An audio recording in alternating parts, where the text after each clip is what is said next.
I'm going to say a few words about each nominee, then give my colleague Senator Rubio a chance, then turn this gavel over to Senator Menendez. Statements will be made, questions asked, and we will proceed with the hearing. I visited Haiti earlier this year. It was not my first visit. It is sadly the poorest nation in our hemisphere. The international community showed an amazing outpouring of generosity after the terrible earthquake. But there's a lot of work that remains to be done. I saw a sprawling displaced persons camp in Port-au-Prince, and I saw what just a small amount of money well spent might do. An organization, an NGO known as GESCIO, invited us to come over for a tour. We met Dr. Marie Deschamps, and as she walked me through, she showed me a well that had been drilled right on her property, 600 feet down, and was now providing clean drinking water, which they treated with chemicals to make sure it was even safer, clean drinking water for 120,000 people.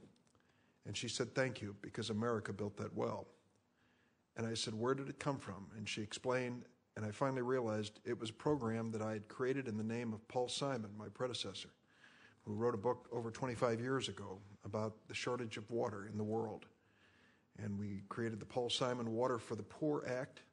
We funded it with an amount which by federal standards is small change, about $25 or $30 million. And I asked her, "How much did it cost to build your well?" And she said, "About $28,000 to supply clean drinking water for 120,000 people in a country that is plagued with cholera." It's an indication where money well spent can make a difference, but it's an indication of the dramatic need in a poor country like Haiti. Amid these challenges, I have no doubt Ambassador White will display the commitment and versatility necessary to help move Haiti forward. She follows a great individual who represented the United States several times as ambassador, Ken Merton. He's really one of the extraordinary public servants I've met.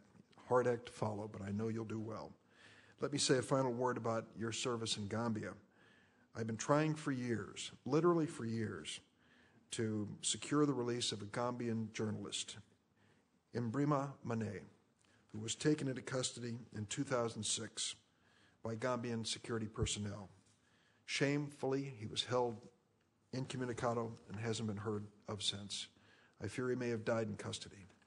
His disappearance was symbolic of the troubling record of press freedom in Gambia, and despite requests of human rights organizations and several senators, the Gambian government refused to account for him.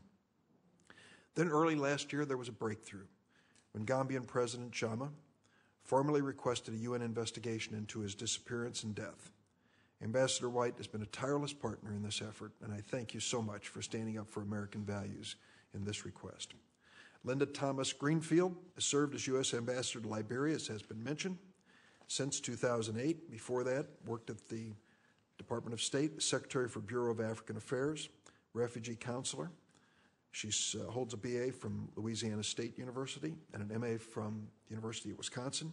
If confirmed Director General of the Foreign Service, Ambassador Thomas Greenfield will be responsible for recruitment, assignment, evaluation, promotion, discipline, career development, and retirement policies for the State Department's Foreign Service and Civil Service employees. It's a big responsibility.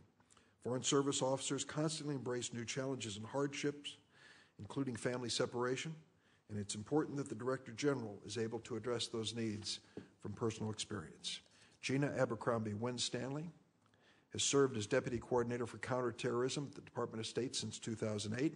Prior to that, she served as Director of the Office of Egypt, Syria, Lebanon, and Jordan at the State Department. She's also served as Policy Advisor at the Department of Defense and Director of the National Security Council. Ms. Abercrombie Winstanley attained her BA from George Washington University and MA from Johns Hopkins. Seasoned diplomat, her nomination to serve as Ambassador to Malta is a fitting follow-up to her work on counterterrorism efforts and leadership in the Middle East. Malta's role and counsel during the courageous uprising in Libya was representative of this tiny nation's large impact on the world. If confirmed, Ms. Abercrombie Winstanley will be vital in reaffirming the strong friendship and partnership between Malta and the United States. And before inviting your opening statements, I will turn to my colleague, Senator Rubio.